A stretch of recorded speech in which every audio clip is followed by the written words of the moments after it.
Hello friends, welcome back to my channel. இன்றைக்கி நம்ம சேனலில் saree pre pleating and box folding தான் பார்க்க போகிறோம். அதுக்கு தேவையான பொருள் இந்த saree ட்ரேப்பிங் கிளிப்பு. இது நார்மல் ஷாப்லேயே கிடைக்கும். அப்படி இல்லாட்டி துணிக்காய போடுற கிளிப் 2 எடுத்துக்கோங்க. Safety pin and iron box. நிறைய பேர் saree ப்ரீ-ப்ளீட் பண்ணுற வீடியோஸ் பார்த்துருப்பீங்க. பட் நீங்கள் பண்ணி பார்க்குறப்போ அது ஏதோ ஒன்று மிஸ் ஆகி நல்லாவே இருக்காது. ஸோ அந்த மாதிரி யோசிச்சுட்டு இருந்தீங்கன்னா இந்த வீடியோ பாருங்கள். உங்களுக்கு கட்டாயம் வந்துட்டு பர்ஃபெக்டாக ப்ரீ-ப்ளீட்டிங் வரும். நான் சொல்லியிருக்க 3 டிப்ஸ் மேக்ஸிமம் யாருமே ஓப்பனாக ஷேர் பண்ணியிருக்க மாட்டாங்க. நான் என்னோடய ப்ரைடல்ஸ்க்கு எப்படி பண்ணுறேனோ அந்த ட்ரிப் நான் ஷேர் பண்ணியிருக்கேன். ஸோ வீடியோவை ஸ்கிப் பண்ணாமல் பாருங்கள். ஃபர்ஸ்ட் ஆஃப் ஆல் பார்த்தீங்கன்னா, உங்களோட முந்தி ரஃப்பாக இந்த மாதிரி எடுத்து போட்டுட்டு, உங்களுக்கு எந்த அளவுக்கு ஹைட் வேணுமோ அதை அட்ஜஸ்ட் பண்ணி சென்டராக ஒரு பின் பண்ணிக்கோங்க. ஸோ பார்த்தீங்கன்னா, உங்களோட ஷோல்டரோட சென்டரில் ஒரு பின் பண்ணிக்கோங்க. இப்போ நான் சொல்ல போகிறது தான் ஃபஸ்ட்டு மெயின் டிப்பு. என்னென்னு பார்த்தீங்கன்னா, நீங்கள் வந்துட்டு saree நியூ சாரியாக இருந்தாலும் சரி, இல்லை நீங்கள் இதுக்கு முன்னாடி கட்டியிருந்ததுனாலும் சரி, இப்போ என்னோடய சாரீவே விரித்து காமிக்கிறேன் பாருங்கள். அதில் ஆட்டோமேட்டிக்காக ஒரு லைன் க்ரியேட் ஆகிருக்கும். ஸோ விசிறி மடிப்பு மடித்து வச்சுருக்கலாம், இல்லை நீங்கள் நார்மலாக மடித்ததாக இருக்கலாம். ஸோ அந்த லைனை வந்துட்டு நீங்கள் நார்மலாக இந்த மாதிரி அயர்ன் பண்ணி எடுத்துருங்க. நீங்கள் டேரெக்டாக எடுத்தனே ப்ரீ-ப்ளீட் பண்ண ஆரம்பிச்சிடாதீங்க. இந்த மாதிரி முந்தான பார்ட்டை மட்டும் இந்த மாதிரி நல்லா அயர்ன் பண்ணிக்கோங்க, அந்த கோடு எதுவுமே தெரியாத மாதிரி. பிகாஸ் அந்த கோடு தெரியறனால தான் நீங்கள் ப்ரீ-ப்ளீட் பண்ணுறப்போ அந்த முந்தானையிலேருந்து சில பேருக்கு வெளியே வந்துட்டு தெரியும், தனியாக துணிலாம் வெளியே வந்து. ஸோ அந்த மாதிரி இருக்காது. நீங்கள் அயர்ன் பண்ணிட்டீங்கன்னா நம்ம என்ன ப்ளீட் பண்ணுறோமோ அந்த ப்ளீட் மட்டும்தான் உங்களுக்கு வரும். ஸோ இப்போ பார்த்தீங்கன்னா, சும்மா ரஃப்பாக வந்துட்டு நான் இந்த மாதிரி மடித்து போட்டிருக்கேன். செகண்ட் டிப் பார்த்தீங்கன்னா வந்துட்டு, நிறைய பேருக்கு இந்த சைஸ் எப்படி எடுக்கிறது, 8 ப்ளீட் 9 ப்ளீட்லாம் எப்படி எடுக்கிறது அப்படின்னு சொல்லிட்டு ஒரு டவுட் வரும். அதுக்காக தான் நான் காமிச்சிருக்க மாதிரி இந்த 4 ஃபிங்கர்ஸ், இந்த 4 ஃபிங்கர்ஸுமே 2 சைடுமே அதை மட்டும் மெஷர் பண்ணிவிட்டு, உங்கள் ஃபஸ்ட் ப்ளீட் உங்களுக்கு எந்த சைஸ் வேணுமோ அதை எடுத்துட்டு, அதுக்கப்புறமா இந்த 4 ஃபிங்கர்ஸை உள்ளே விட்டுட்டு நீங்கள் கரெக்டாக அந்த அளவுக்கே எடுங்க. ஸோ உங்கள் 4 ஃபிங்கர்ஸ் வந்துட்டு ரொம்ப சின்னதாக தான் இருக்கும். அதனால் அந்த மாதிரி எடுக்கிறப்போ உங்களோட முந்தானி பார்ட் வெளியவே வராது. ஸோ நான் காமிச்சிருக்கேன் பாருங்கள். நான் ரொம்ப ஸ்ட்ரெயின்லாம் பண்ணல. ஜஸ்ட் அந்த 4 ஃபிங்கர்ஸை அடுத்தடுத்து ரைட் ஹேண்ட் லெஃப்ட் ஹேண்டுன்னு வரிசையாக விட்டு நான் வந்துட்டு ஜஸ்ட்டு பிடிச்சிருக்கேன். ஸோ இந்த மாதிரி கரெக்டாக வந்ததுக்கப்புறமா நீங்கள் ரீஅரேஞ்ச் மட்டும் பண்ணிக்கோங்க. ஸோ இதில் எனக்கு பார்த்தீங்கன்னா மொத்தமாக 9 ப்ளீட்ஸ் கிடச்சது. ஸோ அதை ஜஸ்ட்டு நீங்கள் அரேஞ்ச் பண்ணிவிட்டு அங்கே ஒரு பின் பண்ணிக்கோங்க. இதுதான் உங்களோட முந்தானையில் மெயின் பார்ட்டு. ஸோ இந்த மாதிரி நீங்கள் 4 ஃபிங்கர்ஸ் அளவு வச்சு எடுத்துட்டிங்கனாலே போதும். ஸோ நம்ம முன்னாடி ரஃப்பாக தானே எடுத்திருந்தோம் எண்ட் பாயிண்டில். ஸோ அதையுமே வந்துட்டு நீங்கள் நீட்டாக இப்போ பின் பண்ணிக்கோங்க. நம்ம எடுத்திருந்தோம் இல்லையோ அந்த அளவுக்கு saree ஆட்டோமேட்டிக்காக நம்ம அயர்ன் பண்ணனால வந்துடும். ஸோ அதை அப்படியே பின் பண்ணிக்கோங்க. ஸோ அதே மாதிரி நம்ம முந்தான எண்ட் பாயிண்ட் நம்ம ஒரு பின் பண்ணோம் இல்லையா, அந்த அளவுக்கு எடுத்துக்கோங்க. நான் திரும்பி கூட காமிச்சிருக்கேன் பாருங்கள் நான் எப்படி அளவு எடுக்கிறேன்னு. ஸோ ஃபஸ்ட்டு உங்களோட ஃபஸ்ட்டு பார்ட்டு, அதுக்கப்புறமா 4 ஃபிங்கர்ஸ். ஸோ பார்த்தீங்கன்னா இந்த மாதிரி தான். ஸோ இந்த மாதிரி பண்ணுறப்போ நீங்கள் எந்த ஹெல்ப் யார்கிட்டையுமே கேட்க தேவையில்லை. ஜஸ்ட்டு நீங்களாக உங்களோட கரெக்டாக அந்த கிளிப் மட்டும் ஹோல்டு பண்ணிவிட்டு நீங்கள் ஜஸ்ட்டு கையில் அயர்ன் பண்ணி விட்டுட்டு எடுத்திங்கனாலே போதும். உங்களோட முந்தி வந்துட்டு சூப்பராக வந்துடும். ஸோ இந்த மாதிரி பின் பண்ணி எடுத்ததுக்கப்புறமா நம்ம அயர்ன் பண்ணிக்கலாம். அதே மாதிரி அயர்னிங் பண்ணணும் ப்ரீ-ப்ளீட்டிங்காக வந்துட்டு நம்ம ஸ்டீம் அயர்னிங் தான் வாங்கணுமா, இந்த அயர்ன் பாக்ஸ் தான் வாங்கணுமா அப்படிலாம் இல்லை. இது என்னோடய ஓல்டு அயர்ன் பாக்ஸ், கிட்டத்தட்ட 5 இயர்ஸாக யூஸ் பண்ணிகிட்ருக்கேன். இதை தான் நான் யூஸ் பண்ணுறேன், ப்ரெஸ்டீஜோடது தான். ஸோ நீங்கள் ஜஸ்ட்டு வந்துட்டு நல்லா ப்ரெஸ் பண்ணி அயர்ன் பண்ணிங்கனாலே போதும், வேறு எதுவுமே தேவையில்லை. ஸோ இதுதான் நான் சொல்ல போகிற செகண்ட் டிப். நிறைய பேர் தப்பு பண்ணுற டிப்பு என்னென்னு பார்த்தீங்கன்னா, இந்த மாதிரி சாரியை வந்துட்டு கரெக்டாக உங்களோட செஸ்ட் பாயிண்ட்டுக்கு வந்துட்டு நீங்கள் மூவ் பண்ணுவீங்க இல்லையா உங்கள் சைஸ்க்கு. அந்தப்போ நிறைய பேர் என்ன தப்பு பண்ணிடுவீங்கன்னா, இந்த கரையை வந்துட்டு இப்போ நான் காமிச்சிருக்கேன் பாருங்கள், அந்த மாதிரி சைடில் விட்டுருவீங்க. இப்போ நான் காமிக்கிறேன் பாருங்கள், இந்த மாதிரி சைடில் போயிடும். அந்த மாதிரி சைடில் போனாலுமே உங்களுக்கு அயர்னிங் கரெக்டாக வராது. நீங்கள் கிளிப் பண்ணியிருக்கீங்க இல்லையா, அந்த கிளிப்புக்கு நேராக தான் உங்களுக்கு கரை வரணும். ஸோ இப்போ நான் காமிச்சிருக்கேன் பாருங்கள், உங்களோட ரைட் சைடுக்கு மட்டும்தான் நீங்கள் வந்துட்டு அந்த ஸ்ப்ரெட் பண்ணி விடணுமே தவிர கரையை வந்துட்டு நீங்கள் இந்த பக்கமாக இழுத்துடக்கூடாது. ஸோ இப்போ நான் காமிச்சிருக்க மாதிரி கையிலையே வந்துட்டு நீங்கள் லைட்டாக அப்படியே ஸ்ப்ரெட் பண்ணி விடுங்க. ஸோ உங்களுக்கு 9 ப்ளீட்ஸ் கிடச்சதுன்னா அந்த இதில் 9 வரும் உங்களுக்கு. ஸோ பார்த்தீங்கன்னா இந்த மாதிரி ரைட் சைடு நீட்டாக வந்துட்டு ஃபஸ்ட்டு அரேஞ்ச் பண்ணிவிட்டு கையில் லைட்டாக இந்த மாதிரி ஒரு அயர்ன் கொடுத்துட்டு அதுக்கப்புறமா அயர்ன் பாக்ஸில் அயர்ன் பண்ண ஆரம்பிங்க. அடுத்ததா ப்ரீ ப்ளீட் பண்ணுறதுல நிறைய பேர் ஃபேஸ் பண்ணுற இஷ்யூ வந்துட்டு இந்த சைடு தெரியுது, குட்டி குட்டியாக ப்ளீட் வைக்கிறனால சைடு தெரியுது அப்படிங்கிற கம்ப்ளைண்ட் நிறைய பேருக்கு வரும்.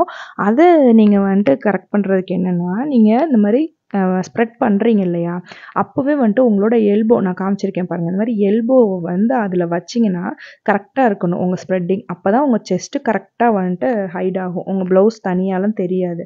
ஸோ இந்த மாதிரி பண்ணிக்கோங்க. கரெக்டாக பாருங்கள், அந்த அளவு வச்சு நான் அயர்ன் பண்ணுறேன்.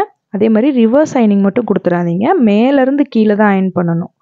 திரும்பி கீழேருந்து மேலே எடுத்துகிட்டு போயிடாதீங்க. நான் இதை அயர்ன் பண்ணிவிட்டு உங்களுக்கு வச்சு காமிச்சிருப்பேன் என்னோடய சைடு எப்படி கவர் ஆகுது அப்படின்னு சொல்லிட்டு. ஸோ நான் நல்ல ஃபேட்டாக தான் இருப்பேன்.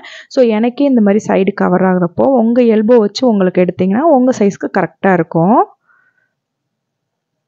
ஸோ இந்த மாதிரி ஒரு 8 to 9 ப்ரெஸ் கொடுத்திங்கனாலே போதும், சாரீ அழகாக அயர்ன் ஆகிடும்.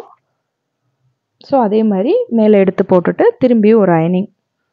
நீங்கள் ஒரு நல்ல ப்ராப்பர் அயர்ன் பண்ணியிருந்தாலே அதுவே வந்துட்டு உங்களுக்கு ப்ளீட் அடுத்தடுத்து எடுத்து காமிக்கும். நீங்கள் ஜஸ்ட்டு அரேஞ்ச் பண்ணிவிட்டு ஒரு அயனிங் கொடுத்தா போதும். ஸோ நான் இப்போ என்ன பண்ணியிருக்கேன்னு பாருங்கள், ஜஸ்ட் அது எப்படி இருக்கோ அதே மாதிரி ஜஸ்ட் நான் அயர்ன் பண்ண போகிறேன். அதே மாதிரி மேலேருந்து கீழே அயனிங் பண்ணிடுங்க. ஸோ அவ்வளோதான், உங்களோட ஃப்ரண்ட் முந்தி அயனிங் வந்துட்டு முடிஞ்சது. ஸோ இப்போ இதுக்கப்புறமா நம்ம சென்டர் ப்ளீட் தான் பார்க்கணும். இப்போ ஜஸ்ட் நான் வச்சு காமிச்சிருக்கேன் பாருங்கள். ஸோ என்னோடய சைடு பாருங்கள், கரெக்டாக நீட்டாக மடித்து வந்துடும். ஸோ உங்களுக்கு நீங்கள் பர்சனலாக யூஸ் பண்ணுறப்போ உங்களோட எல்போ சைஸ்க்கு நீங்கள் அளவு வச்சு எடுத்துக்கலாம். அடுத்ததாக நம்ம சென்டர் ப்ளீட் அயர்ன் பண்ணணும் நெக்ஸ்ட்டு. அதுக்காக வந்துட்டு பட் நம்ம சாரியில் ப்ளவுஸ் கட் பண்ணிட்டோம், நம்ம கொஞ்சம் ஃபேட்டாக இருப்போங்கிற மாதிரி இருக்கிறப்போ இந்த மாதிரி எடுத்துக்கோங்க. உங்கள் நாவல் பாயிண்ட்டுக்கு நேராக வந்துட்டு உங்களோட உள் முந்தி இருக்கட்டும். ஸோ ஒரு சுற்றி இந்த கேப்பில் வந்துட்டு ஒரு பின் பண்ணிக்கோங்க. இதே மாதிரி உங்கள் முந்தானியை மேலே போட்டுட்டு ஒரு சுற்றி வந்துட்டு கரெக்டாக உங்கள் முந்தானி இருக்கட்டும், அதுக்கு நேராக பார்த்துட்டு ஒரே ஒரு சாரியை எடுத்துகிட்டு வந்துட்டு உங்கள் நாவல் பாயிண்ட் இருக்கு இல்லையா, ஸோ இந்த மாதிரி போட்டுட்டு அதை கரெக்டாக வச்சிங்கன்னா உங்கள் நாவல் பாயிண்ட்லேருந்து ஒரு 3 இன்ச்சு இந்த சைஸ்க்கு வந்துட்டு ஒரு பின் பண்ணிக்கோங்க. ஸோ அவ்வளோதான். இந்த 3 பின் சைஸ் தான் உங்களுக்கு தேவை. உங்கள் முந்தி ஹைட்டு, இந்த சென்டர் ப்ளீட்டுக்கு எடுக்கிற 2 பின், இந்த 3 பின் சைஸ் மட்டும் உங்களுக்கு தெரிஞ்சிட்டா போதும், நீங்கள் சூப்பராக அயர்ன் பண்ணிடலாம். ஸோ பார்த்தீங்கன்னா இந்த பின்னுக்கும் நடுவில் இருக்கிற இந்த இடம் தான் நமக்கு சென்டர் ப்ளீட்டுக்காக நம்ம பண்ண போகிறோம். ஸோ சென்டர் ப்ளீட்டும் நார்மலாக நீங்கள் வந்துட்டு எப்போயும் எடுப்பீங்களா அந்த மாதிரி எடுத்துக்கலாம். அந்த பின்லேருந்து ஆரம்பித்து அந்த பின் வரையும் எடுத்துக்கோங்க. ஸோ இதுலேயுமே நீங்கள் ப்ரைடலுக்கு பண்ணுறப்ப வந்துட்டு ரொம்ப சின்னதாக கேட்பாங்க. இதுலேயுமே 8 ப்ளீட்ஸ் வர மாதிரி கொடுங்கன்னு கேட்பாங்க. அது வேறு ஒன்றுமே இல்லை, நீங்கள் இப்போ நம்ம எடுத்தோம் இல்லையா 4 ஃபிங்கர்ஸ் வச்சு முந்திக்கு, அதே மாதிரி நீங்கள் எடுத்திங்கன்னா 8 ப்ளீட்ஸ் எடுத்துடலாம். அதை வேணால் நெக்ஸ்ட்டு ஷார்ட்ஸில் நான் ஷேர் பண்ணுறேன். இது என்னோடய பர்சனல் யூஸ்க்குன்றனால நான் ஒரு 5 ப்ளீட் வர மாதிரி எடுத்திருக்கேன். அதையுமே நீங்கள் அரேஞ்ச் பண்ணணும். எப்படி அரேஞ்ச் பண்ணணும்னா, அதாவது 1 by 1 ஒன்றுக்கு அடுத்து ஒரு 1/2 இன்ச் தள்ளி ஒன்று அந்த மாதிரி அரேஞ்ச் பண்ணணும். இது எதுக்காக அப்படின்னா ஈஸியாக வெளியே தெரியறதுக்காக 5 ப்ளீட்டுமே. ஸோ பார்த்தீங்கனாலே தெரியும், ஒரு 1/2 இன்ச்சு தான் நான் கேப் விட்டுருப்பேன். ஸோ தள்ளி அரேஞ்ச் பண்ணி மேலே ஒரு பின் பண்ணிக்கோங்க. பின் பண்ணிவிட்டு அதை அப்படியே தூக்கி டேபிளில் போட்டுருங்க. ஸோ நீங்கள் பாக்ஸ் ஃபோல்டிங் பண்ணி வச்சு எங்கேயாவது ட்ராவல் பண்ணி எடுத்துகிட்டு போகிறீங்க அப்படிங்கிற பட்சத்தில் நீங்கள் பின் கொஞ்சம் அதிகமாக யூஸ் பண்ணிங்கன்னா அந்த மடிப்பெல்லாம் கழியாமல் இருக்கும். ஸோ சென்டர் ப்ளீட்டுமே பாருங்கள், இந்த மாதிரி வச்சுட்டு நீங்கள் டேபிள் மேலே போட்டுட்டு நீங்கள் டைரெக்டாக வந்துட்டு இந்த மடிப்பு நம்ம இங்கே மடிச்சிருந்தீங்க இல்லையா, அந்த சைஸ்க்கு வந்துட்டு அப்படியே சென்டரில் ப்ளீட் எடுக்க ஆரம்பிச்சிடலாம். ஸோ இந்த மாதிரி போட்டுக்கோங்க. நிறைய பேர் வந்துட்டு இந்த சைடு வாக்கில் போட்டு எடுத்து காமிப்பாங்க. பட் அதை விட நீங்கள் இந்த மாதிரி போட்டிங்கன்னா உங்களுக்கு ஈஸியாக எடுக்க வரும். ஸோ பார்த்திங்கன்னா நம்ம 5 ப்ளீட் தான் வச்சுருந்தோம் சொல்லியிருந்த மாதிரி. ஸோ 5 ப்ளீட்டுக்கு நான் வந்துட்டு கரெக்டாக எடுத்துக்கிறேன். எடுத்துகிட்டு சென்டர்லேயுமே நான் ஒரு பின் பண்ணிக்கிறேன். பிகாஸ் நான் முன்னாடியே சொன்ன மாதிரி கலையாமல் இருக்கும், நீட்டாக இருக்கும். ஸோ நீங்கள் இது சாரீ கட்டுறப்போ வந்துட்டு கட்டினதுக்கப்புறம் இதெல்லாம் வந்துட்டு பின்லாம் ரிமூவ் பண்ணிக்கலாம். ஸோ இங்கே ஒரு பின், அதே மாதிரி கீழே கரையில் ஒரு பின். ஸோ பார்த்திங்கன்னா அதுவே அப்படியே வரும், அந்த ப்ளீட் நம்ம வச்சுருந்தது. அதை மட்டும் ஜஸ்ட் எடுத்து நம்ம அரேஞ்ச் பண்ணிக்கிறோம். அவ்வளோதான். இங்கே நான் ஒரு பின் பண்ணிக்கோங்க. ஸோ சென்டர் பிளேட்லேயுமே நீங்கள் 3லேருந்து 4 பின் வரையும் பண்ணிக்கலாம்.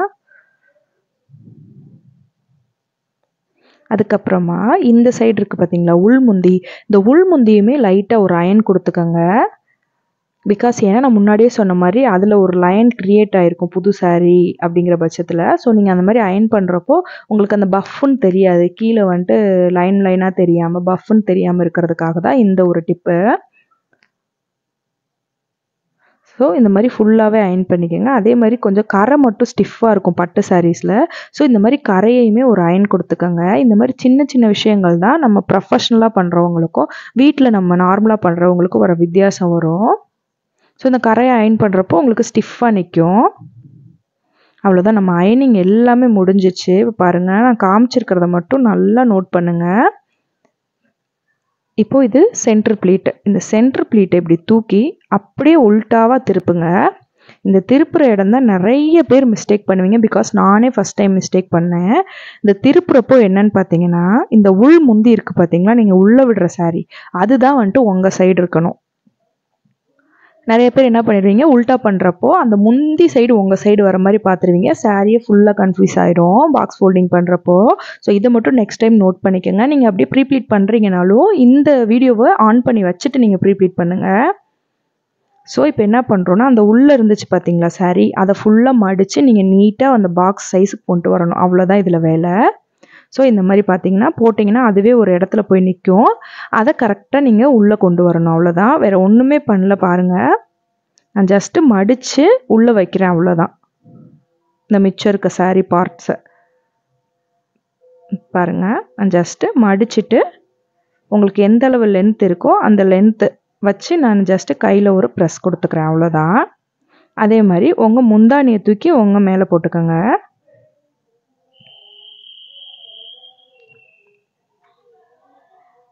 போட்டுட்டு இதையுமே அதே மாதிரி தான் மிச்சம் இருக்க சாரியை வந்துட்டு நம்ம நீட்டாக வந்துட்டு உள்ளே மடிக்கணும். பாருங்கள் அப்படி என்ன பண்ணுறேன்னு. ஸோ இந்த மாதிரி உங்களுக்கு எந்த சைஸுக்கு வந்துட்டு வேணுமோ அந்த சைஸுக்கு இப்படி வச்சுட்டு லைட்டாக ஒரு ப்ரெஸ் பண்ணிவிட்டு உங்கள் முந்தானி பின் பண்ணியிருக்கீங்க பார்த்தீங்களா, அந்த மெயின் ஹைட்டு அந்த இடத்த தூக்கி நீங்கள் இது மேலே போடணும். இப்போ நான் காமிச்சிருக்கேன் பாருங்கள் டீட்டெயில்டாக. இந்த இடத்த வந்துட்டு இந்த எண்டு பாயிண்ட்டு, அந்த சாரியோட எண்டு பாயிண்ட்டில் வச்சுக்கோங்க.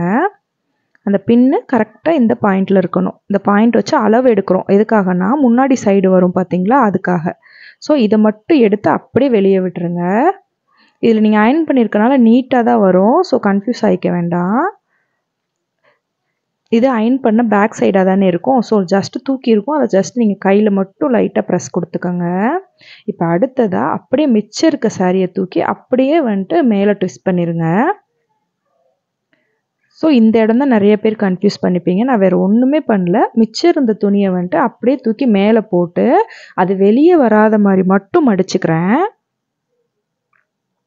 அவ்வளோதான். இந்த கரையை மடிச்சுட்டு உங்கள் எல்போவை கரெக்டாக வச்சு, அந்த கரை தெரியுது பார்த்தீங்களா, அந்த கரைக்கு நேராக உங்கள் எல்போவை வச்சு இப்படி ஒரு மடிச்சுக்கோங்க.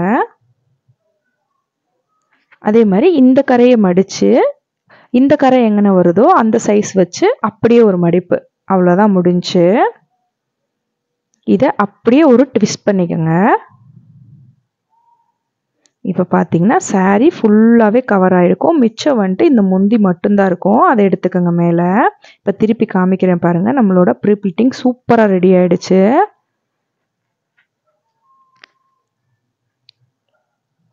ஸோ இந்த மிச்சம் முந்தி பார்ட் இருக்கு இல்லையா, அதை நீங்கள் ஜஸ்ட் இப்படி சுற்றி விட்டுக்கலாம். அவ்வளோதான். ஸோ இவ்வளோதாங்க நம்மளோட ப்ரீப்ளீட்டிங்கு. ஸோ உங்களுக்கு ரொம்பவே டீட்டெயில்டாக தான் எக்ஸ்பிளைன் பண்ணியிருக்கேன். இதில் ஏதாவது டவுட் இருந்துச்சுன்னா கட்டாயமாக கமெண்ட் பண்ணுங்கள். உங்களுக்கு புரிஞ்சது அப்படின்னா புரிஞ்சிடுச்சு அப்படின்னு கமெண்ட் பண்ணுங்கள். தேங்க்ஸ் ஃபார் வாட்சிங். தேங்க்யூ. பாய்.